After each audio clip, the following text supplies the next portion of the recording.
Hai teman-teman, kami dari kelompok 8 akan mempresentasikan materi mengenai penggunaan dan pembuatan komik digital.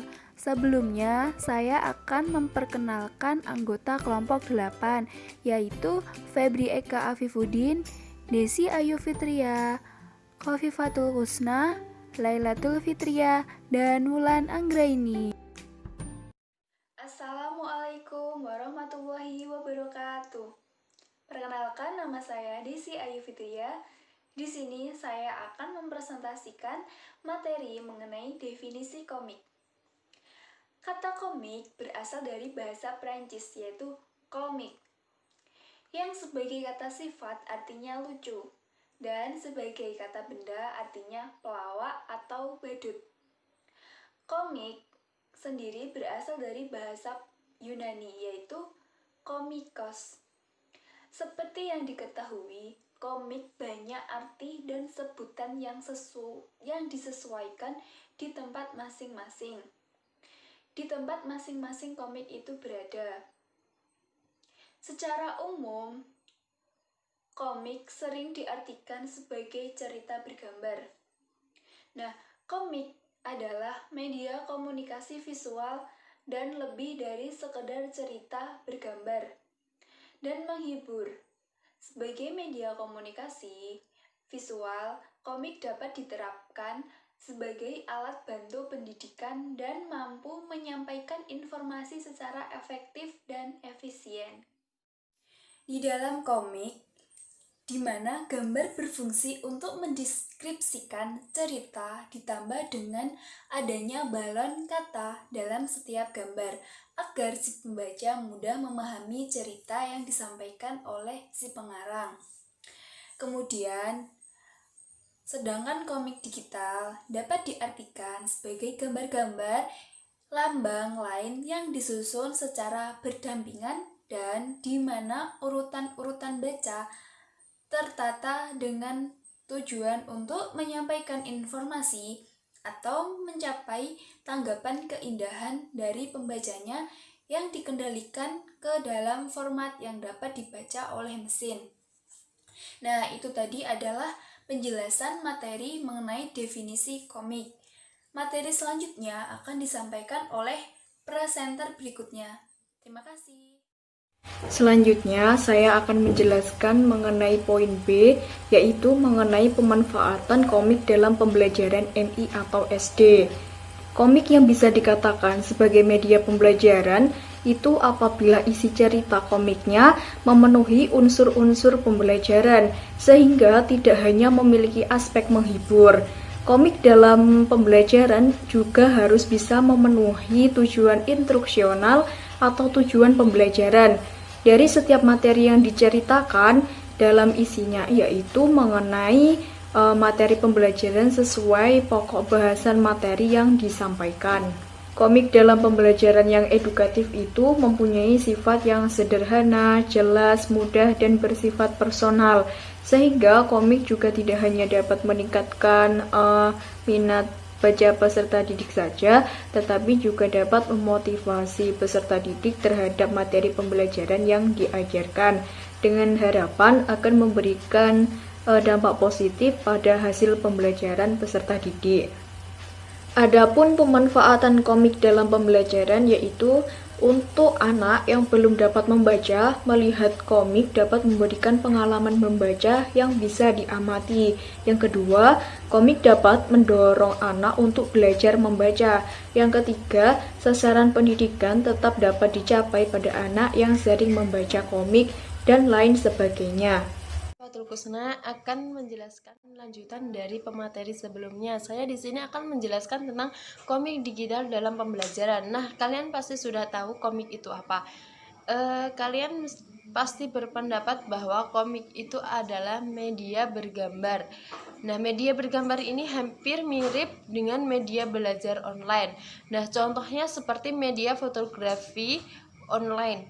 Nah, di sini Scott berpendapat bahwa komik dapat memiliki arti gambar-gambar serta lambang-lambang lain yang berdekatan dan bersebelahan dalam urutan tertentu untuk menyampaikan sebuah informasi dan mencapai tanggapan estetis dari pembacanya. Komik di sini juga suatu bentuk media komunikasi visual yang mempunyai kekuatan untuk menyampaikan informasi secara populer dan mudah dimengerti. Dan jika kalian menjelaskan kepada anak, orang dewasa, pasti dia akan suka dengan komik ini. Jika pelajarannya sangat sulit, kita membuat komik agar dia mudah memahami dan mudah mengerti. Nah, komik ini akan membuat dalam suatu alur ceritanya itu membuat informasi lebih mudah diserap. Teks pembuatannya dapat lebih dimengerti dan alur membuatnya lebih mudah untuk diikuti dan diingat. Jadi untuk anak-anak kalau menggunakan komik ini menurut saya lebih efektif karena di sini anak itu pasti akan meniru atau lebih mengingat materi yang sudah kita jelaskan dengan media komik digital. Nah, di sini Rohani berpendapat bahwa komik merupakan media mempunyai sifat sederhana, jelas, mudah dipahami, dan lebih bersifat personal sehingga informatif dan edukatif. Nah, di sini Mulyanto juga berpendapat bahwa media pembelajaran merupakan alat yang berfungsi untuk menyampaikan pesan pembelajaran.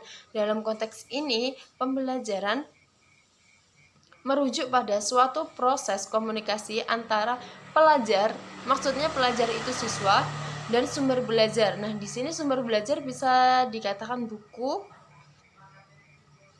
yang disampaikan oleh pengajar, yaitu guru. Komunikasi belajar akan berjalan dengan maksimal jika pesan pembelajarannya disampaikan secara jelas, runtut, dan menarik. Jika kalian itu menjelaskan kepada anak atau bagaimana, itu kalau tidak runtut, tidak menarik, dia akan lebih bosan. Dan kalau saya menyarankan komik digital ini lebih mudah untuk kita gunakan sebagai pembelajaran karena anak itu lebih akan tertarik. Nah, komik pembelajaran merupakan media yang digunakan untuk mengatasi permasalahan dalam memahami suatu materi. Jika kalian ada kendala tentang permasalahan menyampaikan materi, akan lebih baik jika kalian menggunakan komik pembelajaran ini, komik digital. Di sini Tiranto juga berpendapat bahwa media komik dapat dibedakan menjadi dua, yaitu komik strip dan buku komik. Nah, komik strip itu sendiri adalah suatu bentuk komik yang terdiri dari beberapa lembar bingkai kolom yang dimuat dalam suatu harian atau majalah. Biasanya disambung dengan ceritanya, sedangkan yang dimaksud dengan buku komik adalah komik yang berbentuk buku, komik yang digunakan dalam komik yang digunakan. Nah, di sini komik juga memiliki kelebihan dan kekurangan. Komik memiliki kelebihan jika dipakai pembelajaran. Yang pertama yaitu komik dapat memotivasi siswa selama proses belajar mengajar. Nah, mengapa kok dapat memotivasi siswa? Di sini dengan kita melakukan pembelajaran dengan komik digital, anak itu akan lebih tertarik. Dan kalau jika anak itu tertarik, dia juga akan mengikuti alurnya, mudah untuk mengingat. Nah, yang kedua, komik terdiri dari gambar-gambar yang merupakan media yang dapat meningkatkan kualitas pembelajaran. Nah, kualitas pembelajaran itu akan lebih tertarik. Yang ketiga, itu komik bersifat permanen. Nah, komik ini bersifat permanen. Yang keempat, komik bisa membangkitkan minat membaca dan mengarahkan siswa untuk disiplin membaca, khususnya mereka yang tidak suka membaca. Nah, di sini menurut saya komik ini lebih efektif untuk kita ajarkan pada anak-anak, karena dia akan, kalau tidak suka membaca, dengan adanya gambar-gambar yang menarik, dia akan lebih tertarik dengan media tersebut. Dan yang kelebihan yang terakhir itu, komik sebagai media pembelajaran jika tidak terlepas dari kelemahan. Nah, selanjutnya saya akan menjelaskan tentang kelemahan-kelemahan yang ada pada komik digital. Yang pertama itu, komik membatasi bahkan memungkinkan membunuh imajinasi. Oh iya, di sini kelemahannya adalah jika kita menggunakan komik digital, kan komik itu selalu bergambar ya. Jadi imajinasi siswa itu dapat berkurang karena dia selalu melihat gambar. Kalau kita menjelaskan dengan strategi media dengan metode ceramah, kan biasanya anak itu ini loh nak, yang namanya buku harimau itu yang seperti ini, ciri-cirinya seperti ini. Nah, dia akan selalu berpikir dan mengingat, oh harimau itu yang seperti ini ya.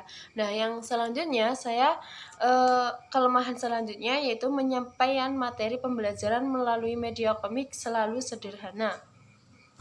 Yang terakhir, penggunaan media komik hanya efektif diberikan pada peserta didik yang bergaya visual. Nah, berdasarkan penjelasan saya tadi,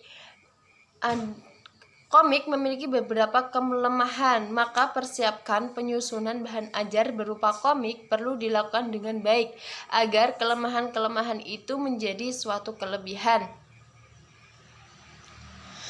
Yaitu gambar pada komik tidak disajikan secara berlebihan, dan agar tidak terjadi penumpukan imajinasi otak, materi yang kompleks tetap disampaikan. Materi selanjutnya yaitu hasil penelitian tentang komik digital dalam pembelajaran akan disampaikan oleh teman saya. Untuk selanjutnya yaitu hasil penelitian tentang komik digital dalam pembelajaran. Berkaitan dengan penelitian yang pernah dilakukan oleh berbagai pihak, diketahui bahwa uji coba komik digital dalam pembelajaran pernah dilakukan, seperti penelitian Rifki Humaira Ulfa dalam jurnal Pengembangan Media Pembelajaran Berbasis Komik pada mata pelajaran Ilmu Pengetahuan Sosial kelas 4 Nurul Hidayah Roworejo, Negoritan Pasaron pada tahun 2017. Dari jurnal tersebut dapat disimpulkan bahwa media pembelajaran komik pada subjek bahan kooperatif ilmu sosial diperoleh nilai rata-rata para ahli materi pada 165,91% dikategorikan sangat layak. Rata-rata 70,73% merupakan media yang layak ahli dan rata-rata suara 88,58% dari pendidik yang sangat layak. Selagi penelitian yang kelompok besar, ujian yang diperoleh rata-rata persentase 83,67% dikategorikan sangat layak dan 99,07% dikategorikan sangat layak. Ini menunjukkan media pembelajaran berbasis komik berkembang sangat praktis dan pas untuk digunakan dalam proses pembelajaran. Persamaan dengan penelitian yang dilakukan oleh peneliti adalah sama-sama mengembangkan media komik digital dalam pembelajaran. Perbedaan penelitian terletak pada model pengembangan dan pada pendidikan karakter yang digunakan sebagai basis pengembangan media. Kemudian Nadia Kustianingsari dalam jurnal Pengembangan Media Komik Digital pada mata pelajaran Bahasa Indonesia, tema lingkungan sahabat kita, materi teks cerita manusia dan lingkungan untuk peserta didik kelas 5 SDN Putat Jaya 379 Surabaya. Model pengembangan ini memiliki 10 tahapan dalam pengembangan dan dipilih karena bersifat longitudinal atau bertahap untuk menghasilkan sebuah produk yang akan dimanfaatkan dalam pembelajaran.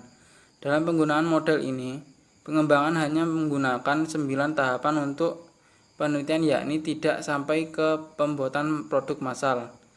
Hasil analisis data terhadap uji coba pada dua ahli materi yaitu 80% dikategorikan baik dan uji coba kepada dua ahli media yaitu 95% dikategorikan sangat baik. Sedangkan hasil uji coba perorangan yaitu 100% dikategorikan sangat baik dan uji coba kelompok kecil yaitu 100% dikategorikan sangat baik dan uji coba kelompok besar yaitu 98,6% dikategorikan sangat baik. Maka hasil tersebut menunjukkan adanya peningkatan hasil belajar siswa. Demikian dari saya. Terima kasih. Assalamualaikum warahmatullahi wabarakatuh. Baik, di sini saya Lailatul Fitriya dengan NIM 12205183313 akan meneruskan materi yang telah disampaikan oleh teman saya. Di sini saya akan membahas materi poin terakhir, yaitu aplikasi pembuatan komik digital.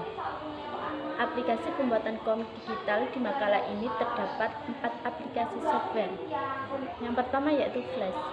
Flash merupakan software yang dapat menganimasikannya dan dapat menggambar. Animasi yang dihasilkan yaitu animasi berupa file move. Yang kedua yaitu CorelDRAW. CorelDRAW merupakan vektor editor yang dihasilkan oleh Corel yang bermarkas di Ottawa, Kanada. Yang ketiga yaitu Comic Live. Comic Live telah memenangkan program untuk menghasilkan komik. Yang keempat yaitu Adobe Photoshop atau biasanya disebut dengan Photoshop. Baik, yang selanjutnya yaitu keunggulan dari Photoshop atau Adobe Flash. Yang pertama, dapat membuat tombol lebih dinamis dengan memaksimalkan action script 3.0. Yang kedua, dapat membuat objek 3 dimensi. Adapun kelemahan dari program aplikasi Flash. Yang pertama yaitu program aplikasi Flash bukan merupakan freeware. Yang kedua, grafiknya kurang lengkap. Yang ketiga, menunya tidak user friendly. Yang keempat, kurang dalam 3D atau pembuatan 3D cukup sulit. Sekian yang dapat saya sampaikan, kurang lebihnya mohon maaf. Wassalamualaikum warahmatullahi wabarakatuh. Terima kasih telah mengikuti video materi presentasi dari kelompok 8. Mohon maaf jika ada kata yang kurang berkenan. Semoga bermanfaat dan sampai jumpa.